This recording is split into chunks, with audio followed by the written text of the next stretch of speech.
Of course. Behold!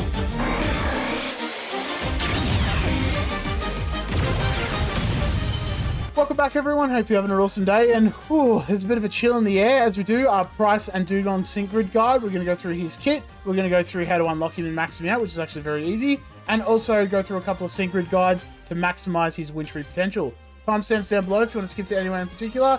But without further ado, let's get into it. So how do we unlock him? Well, it's actually quite simple. Like a lot of our free-to-play units, we just go to our main story. We go to PML Arc, and look at that, it's already there. Chapter 8, A Cold Harsh Winter, Teach and Be Taught. Once we finish that mission there, we unlock our Pryce and Seal, which means we do need to evolve him to get our Dewgong. And to evolve him, just in case you're not sure, we just go to the side area here. We go Sync Pair Stories. And then there we go, Pryce, and as you level him up, you'll eventually get to a point where you can do Seal's Evolution. Once we do that, you just give Wolfric a good smacking, and then you get your Seal to evolve into a Dewgong. For upgrading his move level, it's really simple. You just use those 3-star strike candies. You could just wait for like a Pokemon Masters Day drop or something like that, but getting these 3-star candies is really easy. Just do those events in Pokemon Masters, and especially just the Battle Challenge Round 1, which are very easy to beat. You get those candies, and then just buff him up. At least 3 out of 5 to maximize his grid, but 5 out of 5 if you do plan on 6-starring him. And for his themes, he is a striker, so anything to up his special attack is going to be very handy. He doesn't have any physical attacking moves, but it's nice to have it, I guess.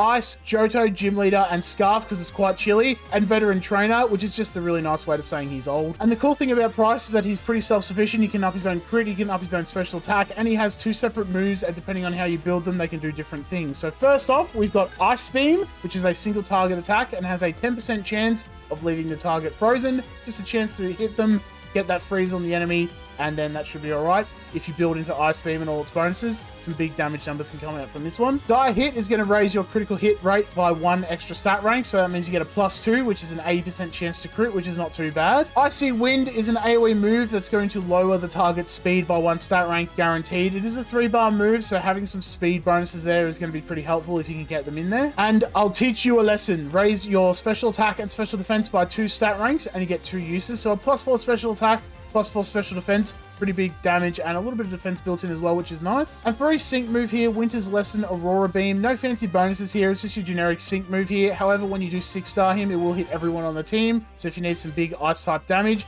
Pryce is probably the way to go. For his passive skill, he just has one, which is super duper effective, which is a 20% increase in your damaging moves, so your Ice Beam or your Icy Wind, when they're super effective. So only if the enemy's weak to ice, you'll get this bonus. A little bit annoying, but it's a nice little extra damage bonus on top of the, obviously, the weakness bonus as well. And for his lucky skill, it kind of depends on how you want to build him. If you have him 6-star EX, you want to use him as your Sync Nuke Striker, which is how I primarily use him, then Critical Strike 2 is probably the way to go. It's going to increase the power of your attack, so it's going to be all of your basic moves and also your Sync move. However, if you don't have him 6-star, you want to use him as like a 5-star Striker, get some extra damage with Icy Wind. His specific Lucky Cookie is super duper effective 5, so it's going to increase the damage of all of your moves by another 50% on top of the 20 that you get from his passive, which is really nice. Just a little bit of extra damage out there, and at the end of the day, 50% is higher than 20%, so if you're not using his sync move, super duper effective 5 is the way to go. And for his sync grids, it really just does depend on how you want to build him. This one here is going to be his 6-star EX Sync Nuke Striker build, just focusing on doing big damage with his sync move and then hitting everyone on the team as well. Because he doesn't have really a lot of bonuses, he doesn't have, like, you know, if the target's frozen, do extra damage with his sync move or anything like that. We've just got his basic 2 upgrades here.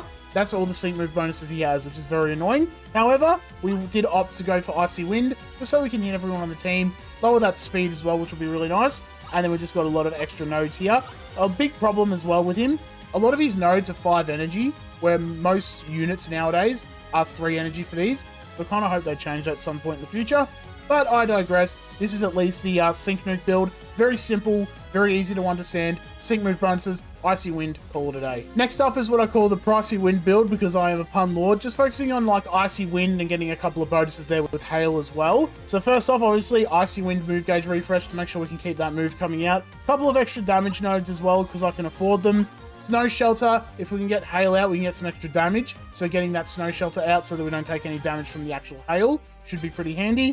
And also Invigorating Hail 3, we've got 2 of these nodes, 60% extra damage, while there's a hailstorm active. So very handy to get some big damage out on everyone, and also lower their speed, which is nice. And lastly is going to be the single target Pryce Beam build. Don't at me. We're just focusing on Ice Beam and getting a lot of big bonuses there. So mainly Ice Beam refresh, obviously, just so we can keep that move gauge coming back and getting some big damage out if we can. Hostile environment, we've got 2 of these nodes. 30% chance in total to freeze the enemy whenever we use Ice Beam. 1 in 3 chance is a lot better than a 1 in 10. And the reason we want to freeze them is because he has 2 nodes up here that are kind of crazy. Free Synergy 8, and he's got 2 of them. Free Synergy 16, 160% extra damage on targets that are frozen. And I did mention this in the Getsus and Kyurem video. If you can get Cold Snap to hit everyone on the team and freeze them all, you could, if you wanted to, knock out all these Ice Beam bonuses, go more for the Icy Wind route, and get some big damage numbers out. 160% on an AoE is just crazy amounts of damage. It's essentially like hitting him with a Sync Nuke without having to 6-star him. So that's a way you could do it. For now, I'll just focus on just Ice Beam and getting those extra damage bonuses out that way. And for Honourable Mentions, it depends on what you want to use here. Healing Hail, while it's a good ability, I don't really like it in a 60 energy grid. If you have 70 energy, you're running Hail with him constantly, and you feel like you need a little bit of extra healing, definitely pick it up. I would probably pick it up if I could. Unfortunately, a lot of these nodes, as I said, are like 5 energy, so it's very annoying. I'll teach you a lesson. While it is pretty good to up that special attack and special defense by another 2 ranks, getting it is not really guaranteed. That's the first problem. And secondly, his nodes are very expensive, as you saw as well. A lot of his nodes are like 5 energy. If they brought them down to 3, that might alleviate a little bit of extra energy, and then I would definitely pick this up, no problem. And die hit MP refresh, 80% chance to crit is more than enough. You don't really need the 100%. It's nice, sure, but if you can get the 80% with 2 die hits, I don't see why you'd want to put the extra effort in, you know? And that's it for our Pryce and Dewgong sync grid guide. Thank you all for watching. Hope you all enjoyed. Let me know down below if I gave you some sync grid ideas, and also if you have any ideas for me, I'd like to hear them down below. As you see, very self-sufficient, much like Karina, can up his own special attack and his crit rate, which is all you really need for strikers. His survivability is a little bit lacking, and he doesn't up his own speed, so if you can kind of bolster those in some way, you've got a really good unit on your hands. But until then, have an awesome one all, and I'll see you in the next one.